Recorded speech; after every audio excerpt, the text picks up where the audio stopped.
makes a person stand up on his own toes, and helps a person to fight with all his foes.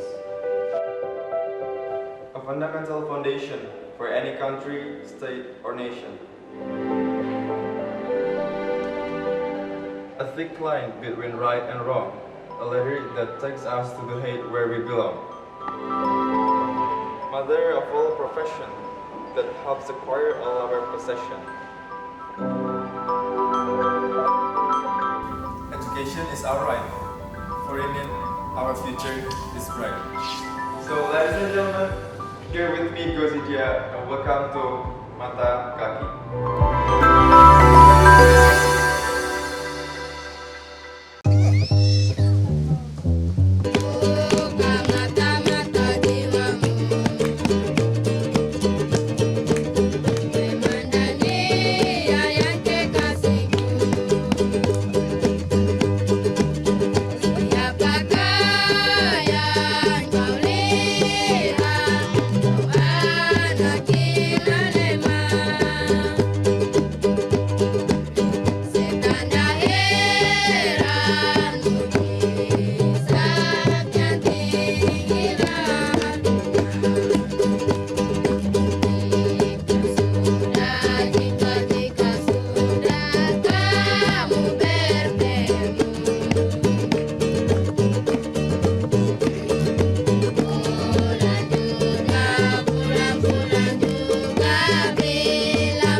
Quality of education, especially in provinces with low rate of education, especially Papua, West Sulawesi, West Kalimantan, and NTT is becoming a huge issue that needs solution. Starting from Papua, government tries to fix every single problem in education. For example, changing Papuans' mindset to education, providing enough proper teacher, providing enough proper infrastructure, and also maintaining its autonomy. So guys, are you ready? You know what we're going to discuss today, right? So the topic is Papua and its education. So without any further ado, let's call the first expert, the beautiful teacher which is coming from Papua, Mrs. Intan Hestiana. Give applause. So welcome, Mrs. Hestiana. Thank you. So how's your day? Good. I'm feeling happy to be here because I need to talk about Papua. Okay. So can you tell me about the condition in Papua, especially in an area? Okay, so in Papua, the teacher's attendance level is minimum. In fact, the education minister, Wazir Effendi, said that the teacher absent rate in Papua is increasing. We don't have enough teachers to teach the students. In the school I work, there is only one principal and one teacher. Seriously? Yes, and if the principal goes to take a salary, and then me as a teacher will teach first grade until sixth grade. And what will happen if you cannot come to the school? If I cannot come to the school, there will be no class anymore. So the student will not receive any lesson material? Yeah, the class will be empty and the student will not receive any lesson. So guys, teacher unavailability is being a crucial problem in Papua. Okay, and do you think that all the teachers there are comfortable to live there, like they can enjoy their life? I think no, because a lot of teachers move to the city which has better facilities that can fulfill their needs. In inland Papua, it's hard for them to get anything they want, such as sources, clothes, or maybe cosmetics like that. Yeah, we know that Papua, like, they don't have enough facilities to fulfill teachers' needs. It is interesting, right, to discuss about Papua. So we're going to have a beautiful girl, again, which is coming from Papua. Let's call Asra Zahrazi. Give applause. So welcome, Asra. That's how cute. So welcome here, Asra. Maybe our friends here would like to know you more, so let us know you and tell us everything about Papua. So let me introduce myself first. So I'm Asra and I was born in Papua's inland area and I lived there around 15 years before I moved to Java to continue my study. So I spent my elementary and high school there, and there were just 4 or 5 students who continue their study until high school. And it happens because they can't read the text properly.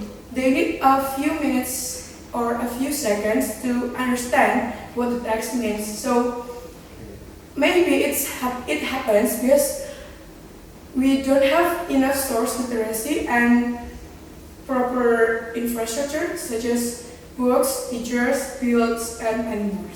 So the problem is about the literacy rate in Papua, right? So when you're there, it was so hard to learn, right? And how about the people mindset? Like, what do your friends think about education? Okay, what is so surprising is actually how Papuans react to modernization. So they reject modernization, especially education. So I'll tell you the truth. So government already sent a teacher in Papua, but the Papuans disrupt them with so many attacks. So when the teacher go to Papua and the Papua disrupt with so many attacks, so the teacher directly leave Papua, right? So it's the main problem. Papuans believe that teacher will change their mindset. Okay, the problem is about literacy and also people's mindset, right? So we already have teacher and people from Papua. So we also already talking about facilities. So let's call Bapana staff Aulia Sintamadani. Give applause.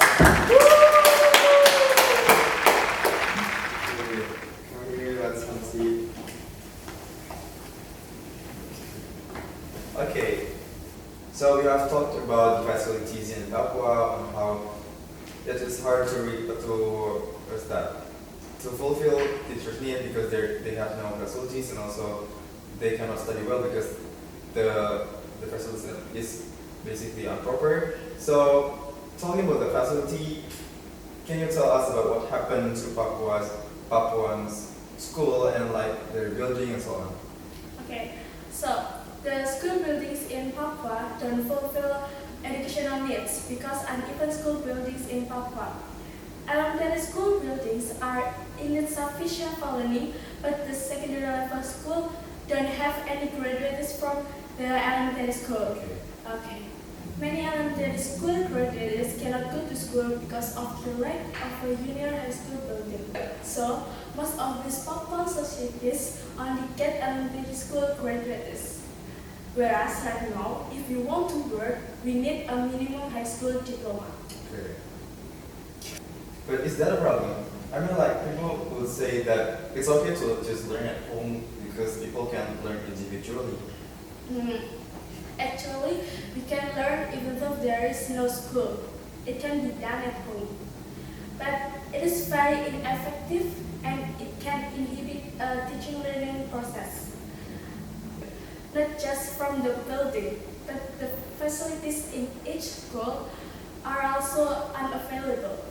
If the school don't have proper facilities, so the students will be lazy to study because it's very uncomfortable. And it can make it hard for students to understand the explanation of the teachers. Okay, here, so in this case, there's a relation between the building itself and the teaching and learning process because if we have no like proper infrastructure, we can like the student cannot be focused more on school. They are uncomfortable and so on. Okay, so we already got stuff which is talking about the building and stuff. So here we already have open stuff. So let's go for the next guest. Let's call Dia Anissa as a part of government. Give applause. Okay. Hi. Welcome here, Dia. Yeah, thank you. Okay. So right now I'm the most handsome, right? Yeah! Okay, let's start to the topic. Okay. Welcome here you, Dian. Yeah, thank you. So Thank you. from part of government, can you tell us about what happened in Papua actually, and also from the government point of view, and basically from its autonomy and so on? Okay, from the government point of view, let me start about the case of proliferation. Okay, but can you tell us what proliferation is actually? Proliferation is the formation of new administrative regions at the provincial and city and districts level from their parent area. President Joko Widodo even agreed that there would be several region divisions in Papua and West Papua, even though there were only 2 or 3 regions.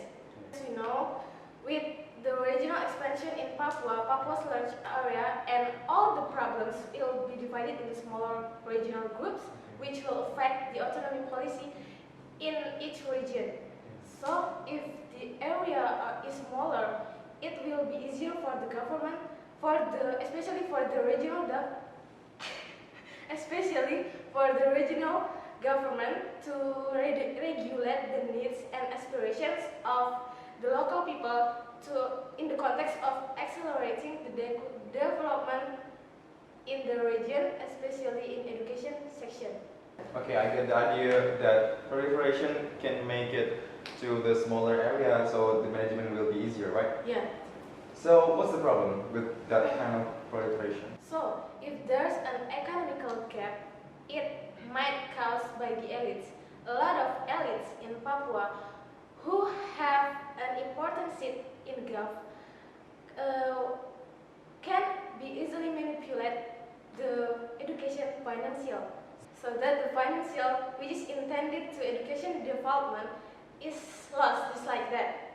So it's only the behalf of the elite, and it makes the Papuans don't get any development in education, especially such as table in the class, and then proper building, books, and other facilities, and so on. Okay, we already get a point. So this kind of proliferation can lead to another problem, such as improper facilities and also an unavailable teacher because they don't have enough protection, for example.